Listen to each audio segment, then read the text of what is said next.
ابلیس تھا کون؟ ابلیس کی نسل کی ابتدا جس جن سے ہوئی اس کا نام تارانوس کہا جاتا ہے۔ تارانوس ابلیس سے 1,44,000 سال قبل دنیا پہ موجود تھا۔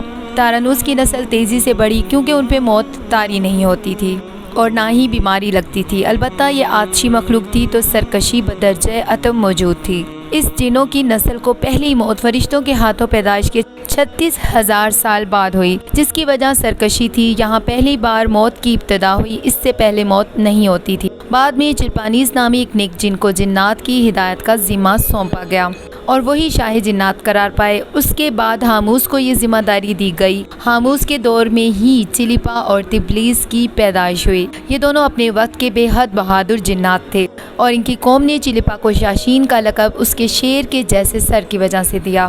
ان دونوں جنات کی وجہ سے ساری قوم کہنے لگی کہ ہمیں اس وقت تک کوئی نہیں ہرا سکتا جب تک شاشین اور تبلیس ہمارے درمیان موجود ہیں۔ ان دونوں کی وجہ سے قوم کے جنات آسمان تک رسائی کرنے لگے اور تیسرے آسمان پر جا کر شرارت کراتے۔ ایسے میں حکم الہی سے فرشتوں نے ان پر حملہ کیا اور عبرتناک شکست دی۔ اسی دوران جب حضرت اسرائیل علیہ السلام کو ابلیس نے دیکھا تو سجدے میں گر گیا۔ ابلیس شروع سے ہی ایک نڈر اور ذہین بچہ تھا۔ اس میں باپ کی بہادری اور ماں کی مکاری کوٹ کوٹ کر بھری ہوئی تھی۔ اس نے ملائکہ کے ساتھ جا کر توبہ کا باقاعدہ اعلان کیا اور پھر فرشتوں سے فیض علم حاصل کرنے لگا۔ علم حاصل کرنے اور ریاضت کا یہ عالم تھا کہ پہلے آسمان پہ عابد، پھر دوسرے آسمان پر زاہد، تیسرے آسمان پر بلال، چوتھے آسمان پر والی، پانچویں آسمان پر تقی، چھٹے آسمان پر قبازان کے نام سے مشہور ہوا۔ یہ وہ وقت تھا جب یہ فرشتوں کو سکھاتا تھا۔ ساتویں آسمان پہ ابلیس بقائے نور میں رہا۔ ہفتے افلاک کے سب ملائکہ کا معلم قرار دیا گیا، یہاں تک پہنچ کر ابلیس نے اپنی عاجزی اور ریاضت کی انتہا کر دی۔ کم و بیش ابلیس نے 14,000 سال عرش کا طواف کیا۔ یہاں اس نے فرشتوں میں استاد، سردار اور عزازیل کے نام سے شہرت پائی۔ کم و بیش 30,000 سال فرشتوں کا استاد رہا۔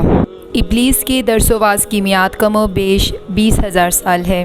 فرشتوں کے ساتھ قیام کی مدت کم و بیش 80,000 سال ہے۔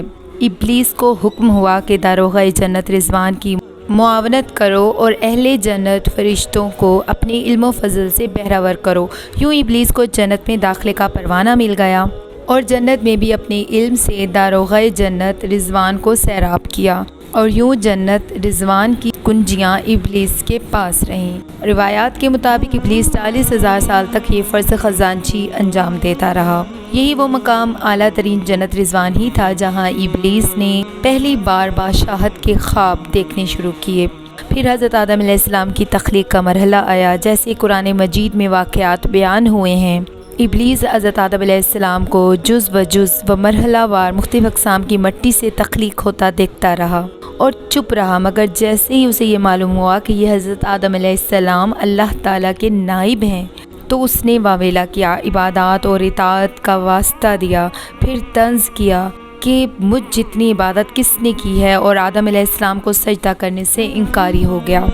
تب اللہ تعالیٰ نے کہا، نکل جا شیطان مردود۔ لعنتی قرار پانے کے بعد ابلیس نے اپنی عبادت اور ریاضت کا رب کریم سے عوض مانگا، جس پر اللہ تعالیٰ نے ابلیس کو ایک وقت معلوم تک مہلت فراہم کی، جس پر ابلیس نے اولاد آدم کو صراط مستقیم سے بھٹکا کر اپنا پیروکار بنانے کا دعویٰ کیا، جس پر رب کریم نے فرمایا کہ جو متقی اور پرہیزگار ہوں گے تو ان کو گمراہ نہیں کر پائے گا۔ ابلیس کے اس لعنتی کام میں اس کے 5 ساتھی ہیں۔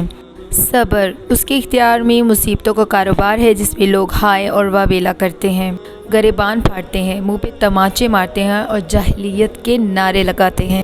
اعور، یہ لوگوں کو بدی کا مرتکب کرتا ہے اور بدی کو لوگوں پہ اچھا اور پسندیدہ کر کے دکھاتا ہے۔ تیسرا ساتھی اس کا ہے مسعود، یہ کذب، جھوٹ اور دروغ پہ معمور ہے، جسے لوگ کان لگا کر سنتے ہیں۔ انسانوں کی شکل اپنا کر ان سے ملتا ہے اور انہیں فساد برپا کرنے کے لیے جھوٹی خبریں سناتا ہے۔ چوتھا ہے داسم، یہ آدمی کے ساتھ گھر میں داخل ہو جاتا ہے اور گھر والوں کے عیب دکھاتا ہے اور آدمی کو گھر والوں پہ غضبناک کرتا ہے۔ پانچواں ذکنیور، یہ بازاروں کا مختار ہے، بازاروں میں آ کر یہ بددیانتی کے جھنڈے گاڑتا ہے، بازاروں میں برائیوں اور فحاشی پر ورغلاتا ہے۔ ابلیس کا حضرت آدم علیہ السلام کو سجدے سے انکار کا جذبہ حسد تھا۔ اس نے اسے مجبور کیا کہ میری جگہ حضرت آدم علیہ السلام کو کیوں ملی۔ یہ اس کا جذبہ تکبر اور غرور تھا کہ میں اعلیٰ ہوں۔ حاصل نتیجہ یہ ٹھہرا کہ رب کریم کو انسان کی عبادات، عاجزی، علم و دانش سے کچھ غرض نہیں ہے۔ رب کریم صرف یہ دیکھتا ہے کہ دل میں اطاعت اور فرما برداری کتنی ہے۔ اسی بنیاد پہ تقویٰ اور پرہیزگاری کے درجے قرار پاتے ہیں۔